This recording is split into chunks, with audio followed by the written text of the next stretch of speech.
Olá, queridos irmãos. Hoje, dia 29 de março, Sexta-feira Santa. Nós estamos reunidos em nome do Pai, do Filho e do Espírito Santo. Amém. O Senhor esteja conosco. Ele está no meio de nós. Paixão de nosso Senhor Jesus Cristo, segundo João. Glória a vós, Senhor. E inclinando a cabeça, entregou o Espírito.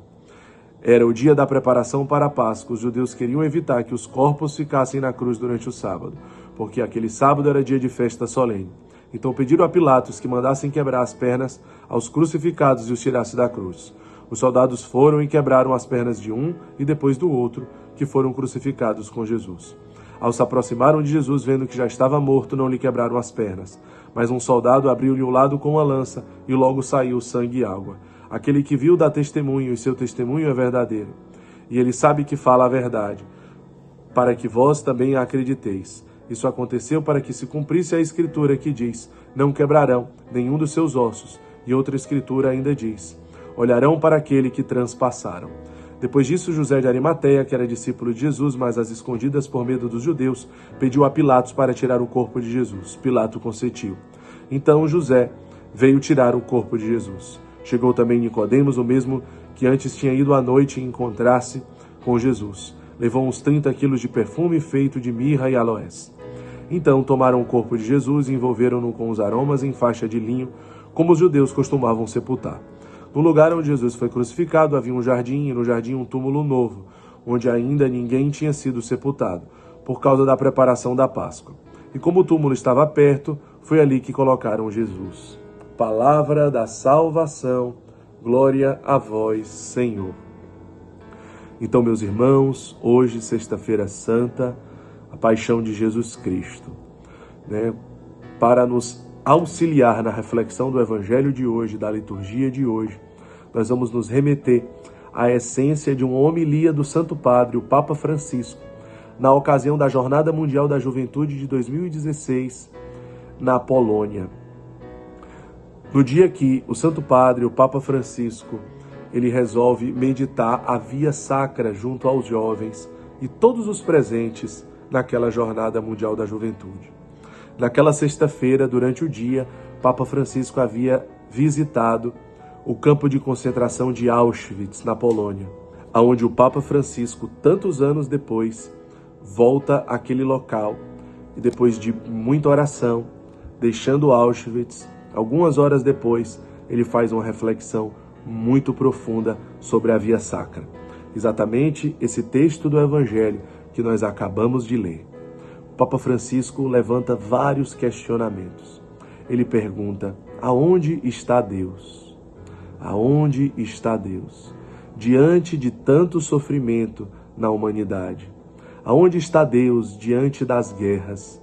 Aonde está Deus diante de tantas atrocidades, de tantas tragédias, tantas injustiças, tantas dores, drogas, divórcios, destruições, crianças inocentes sendo assassinadas, depressão, ansiedade, suicídio, morte, violência, assassinatos, homicídios, estupros, tragédias, doenças, epidemias. Aonde está Deus?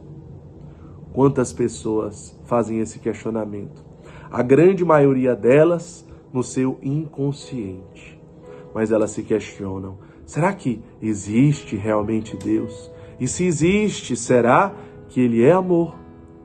Então o Papa Francisco responde: aonde está Deus? Sim, Deus está ali. Ali aonde? Ali.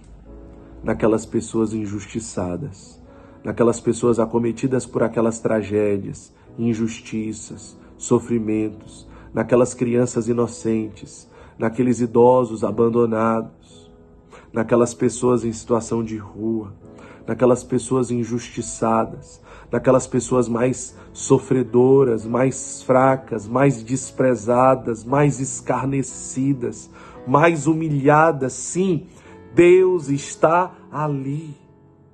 Portanto, meus irmãos, hoje, Sexta-feira Santa, nós não devemos apenas contemplar uma presença de 2000 anos atrás. Porque, como nos diz a carta aos Hebreus, Jesus é sempre o mesmo, ontem, hoje, por toda a eternidade. Jesus não muda. Se Jesus estava crucificado há 2000 anos atrás, ele continua crucificado. Se o Verbo se fez carne há 2000 anos atrás, o Verbo continua se fazendo carne nos dias de hoje. Sim, o Verbo está encarnado. Sim, Cristo está crucificado. Um dia, São Padre Pio de Pietrelcina, ele tem uma visualização com o crucificado que faz um apelo a São Padre Pio. Meu filho, não permita que a humanidade acredite que eu fui crucificado apenas 2000 anos atrás, porque eu continuo crucificado. Eu continuo crucificado. Sim, meus irmãos, nós podemos contemplar nos dias de hoje um Cristo que continua crucificado, que os nossos olhos podem ver, que as nossas mãos podem tocar as dores de Jesus nos dias de hoje. Jesus suou sangue no Getsemane. Isso aconteceu porque as suas veias capilares se romperam sobre as glândulas sudoríparas, porque ele entrou num estado de agonia. O médico, o Dr. Pierre, ele diz a mais extrema, cruel e angustiante forma de punição. Então, veja, um cirurgião, ele foi capaz de fazer uma investigação profunda e relatar todas as dores de Jesus. Tudo aquilo que Jesus sofreu na sua paixão. A hematidrose é um fenômeno raro, mas bem documentado. Uma grande debilidade física acompanhada de um abalo moral, seguido de profunda emoção e de grande medo. Lucas exprime por agonia o que em grego significa luta, ansiedade e angústia. Isso pode desencadear a dilatação dos vasos capilares que ficam sob a pele, que se rompem em contato com os fundos de saco de milhões de glândulas de suor. Nesse contato, o sangue se mistura ao suor e coagula na pele após a exudação. É esta mistura de suor e de coágulos que se reúne e escorre por todo o corpo, em quantidade suficiente para cair por terra. Essa hemorragia microscópica se produz em toda a pele, que fica atingida e prejudicada em seu conjunto e, de algum modo, dolorida e mais sensível para todos os golpes futuros. Vejam, meus irmãos, nós podemos contemplar não esse Cristo apenas de 2000 anos atrás, mas um Cristo que continua crucificado nos dias de hoje. A flagelação era um preliminar legal em toda execução romana. As chicotadas vão até as coxas e barriga das pernas. A extremidade das correias, além das balas de chumbo, contorna o membro e marca seu sulco até a face anterior das pernas. As correias deixaram longos riscos azuis de esquimose subcutânea em uma pele já sensibilizada e dolorida pelas milhões de pequenas hemorragias intradérmicas de suor de sangue. Os soldados usavam açoite curto, com várias cordas ou correias de couro, com bolas de ferro e pedaços de ossos nas pontas. As bolas de ferro causavam contusões e hematomas, mas com ossos rasgavam a pele e o tecido subcutâneo. Durante o açoite, as lacerações cortavam até mesmo os músculos, produzindo tiras sangrentas de carne rasgada. Essa era a criação da condição para perder líquidos com o próprio sangue e o plasma. As balas de chumbo marcam mais ainda, em seguida a pele infiltrada pelo sangue mais sensível é dilacerada por novos golpes. O sangue jorra, pedaços se destacam e ficam pendentes. Toda a face posterior não é outra coisa senão uma superfície vermelha sobre a qual se destacam grandes vergões jaspeados. A cabeça lhe gira com sensações de vertigem e náuseas. Calafrios lhe passam ao longo da espinha. Após a flagelação, os soldados colocam sobre a cabeça de Jesus uma coroa de espinho. Os soldados teceram a coroa de espinhos, uma espécie de fundo de cesta, e lhe aplicaram sobre o crânio. Os juncos torcidos envolveram a cabeça entre a nuca e a testa. Os espinhos penetraram no couro cabeludo, parte essa do corpo extremamente sensível e que sangra muito. Logo o crânio ficou todo pegajoso de tantos coágulos. Ele carregou a cruz de poste de flagelação até o lugar da crucificação. A cruz pesava mais de 300 libras, 136 quilos. mas somente o patíbulo, parte horizontal, foi colocada sobre a sua nuca, balançando sobre os 2 ombros, pesava entre 75 e 125 libras. O caminho tinha aproximadamente meio quilômetro, por volta de 600 metros. Sua túnica estava cada vez mais colada em suas chagas em todo o corpo. Cada fio de lã estava colado à superfície despida, e quando eram retirados, cada um dava a sensação de arrancar uma das inumeráveis terminações nervosas deixadas descobertas nas chagas. Choques dolorosos se adicionavam e multiplicavam, aumentando cada um para o seguinte a sensibilidade do sistema nervoso. Ora, não se trata aqui de lesão local, mas de quase toda a superfície do corpo. Os pregos, os cravos, tinham um diâmetro na cabeça de 13 centímetros e um comprimento de 18 centímetros, e eram cravados sobre os pulsos, pois se fossem nas mãos, eles se rasgariam completamente. As agudas pontas do grande chapéu de espinhos dilacerando sobre o crânio mais profundamente ainda. Sua pobre cabeça pende agora para a frente, porque a espessura de sua coroa impede de repousar sobre a madeira, e a cada vez que a ergue, renova as picadas. Os padecimentos físicos já tão violentos, ao fincar os pregos em órgãos extremamente sensíveis e delicados, faziam ainda mais intensos pelo peso do corpo suspenso pelos pregos, pela forçada imobilidade do paciente, pela intensa febre que sobrevinha, pela ardente sede produzida por essa febre, pelas convulsões e espasmos, também pelas moscas que o sangue e as chagas atraíam. Nesta longa sequência que explica como Jesus morreu, vale lembrar que ele não tinha comido nada desde a véspera da tarde. Aproximava-se ao meio-dia e ele já tinha perdido muita massa sanguínea. Os delatoides, os bíceps estão entesados e salientes. Os dedos se crispam, cãibras, é o que chamamos de tetania. Quando as cãibras se generalizam, eis que apareceu. Os músculos do ventre se enrijecem como que ondas congeladas, depois uns intercostais, em seguida os músculos dos pescoços. A respiração mais curta, superficial, as costelas elevadas pela tração dos braços. O ar penetra, mas quase não sair mais. Respira só no alto, inspira um pouco e não consegue mais expirar. O rosto pálido e pouco corado, passa a violeta púrpura em seguida a azul. É a asfixia, os pulmões fartos de ar não conseguem se esvaziar. Os tornozelos e joelhos pouco a pouco se estendem e o corpo arrancões se ergue, aliviando assim a tração dos braços, mais de 90 quilos para cada mão. Então eis que o fenômeno diminui por si mesmo, a tetania regride, os músculos se distendem, pelo menos os do peito. A respiração torna-se mais ampla e mais profunda, os pulmões se desinfartam e dentro de pouco o rosto retoma sua palidez anterior. Meus irmãos, nós queremos trazer hoje a reflexão de que Jesus não foi crucificado apenas há 2000 anos atrás. Jesus continua crucificado nos dias de hoje. Nós podemos encontrá-lo em todas as realidades de dor e de sofrimento. Nós podemos pensar, de repente, se fosse o seu filho sendo inserido no tráfico, nas drogas, se fosse o seu filho sendo assassinado de forma cruel, violenta, o seu filho sendo uma pequenina criança inocente, você ficaria indiferente a estas dores? Se fosse a sua mãe jogada numa calçada, comendo do lixo, se prostituindo por uma pedra de crack, sendo espancada e estuprada todos os dias, como você ficaria diante dessa realidade? Indiferente? Não. E diante do seu Senhor, como você fica no dia de hoje, nessa Sexta-feira Santa? São Francisco um dia chorava piedosamente, compulsivamente, ininterruptamente. Contemplando Jesus crucificado, ele dizia: o amor não é amado, o amor precisa ser amado. O amor não é amado, o amor precisa ser amado. Portanto, nós somos chamados a refletir. Aonde o amor não é amado nos dias de hoje? Aonde Jesus está crucificado, encarnado, como nos ensina Mateus 25?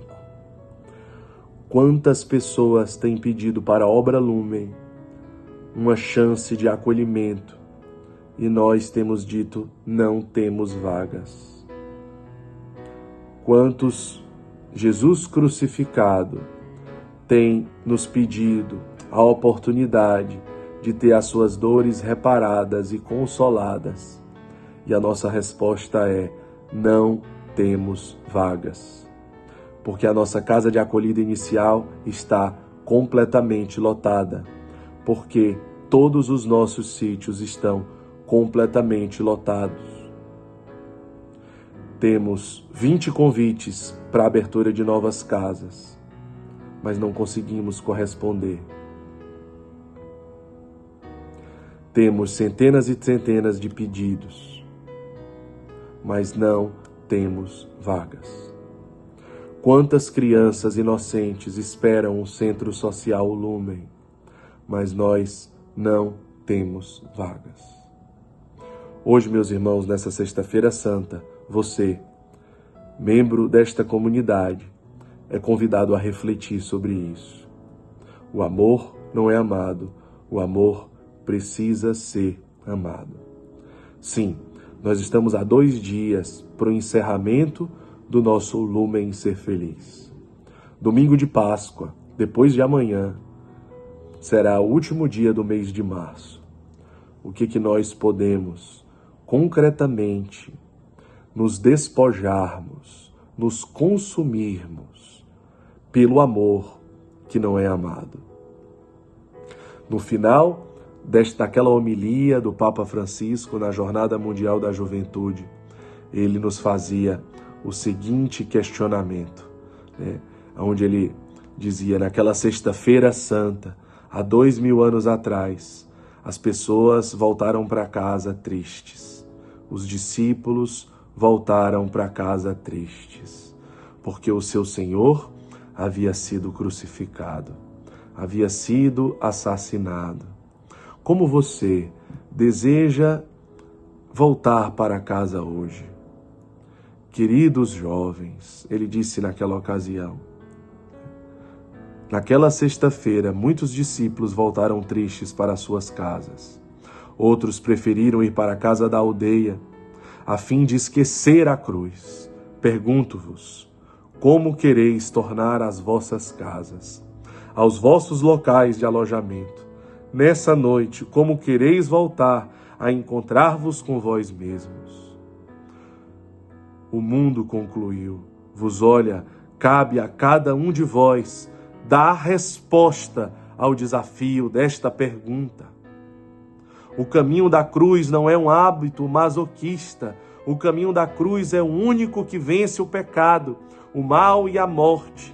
É o caminho da esperança e do futuro. Quem o percorre com generosidade e fé, semeia a esperança. E eu gostaria que vocês fossem semeadores da esperança. O Senhor os convida de novo a ser protagonistas, quer que sejam um sinal do seu amor misericordioso para o nosso tempo.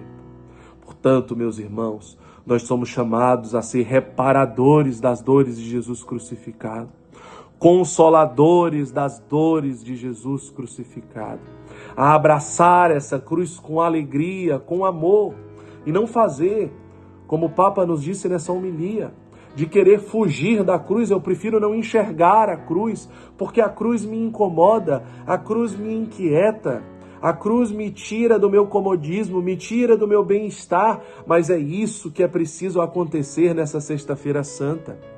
Muitas vezes nós escutamos falar sobre a centralidade de Jesus abandonado em nossas vidas, a centralidade de Jesus crucificado em nossas vidas. Me desculpe, mas isso não é um romantismo, mas não se trata de sentimentalismo e de emoções. Mas você quer saber se você vive a centralidade do crucificado, do abandonado, do Emanuel na sua vida?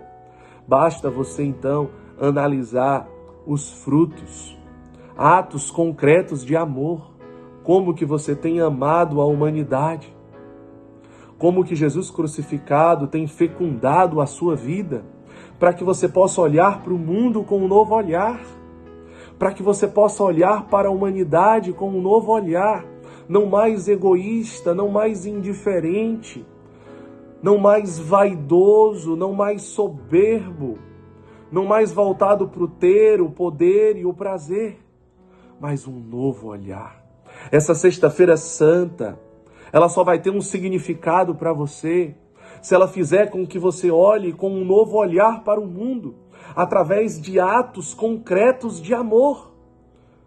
E não mais apenas com coisas abstratas, superficiais e hipócritas, mas através de atos concretos de amor para com a humanidade, especialmente aqueles que mais sofrem, aonde está o amor que não é amado.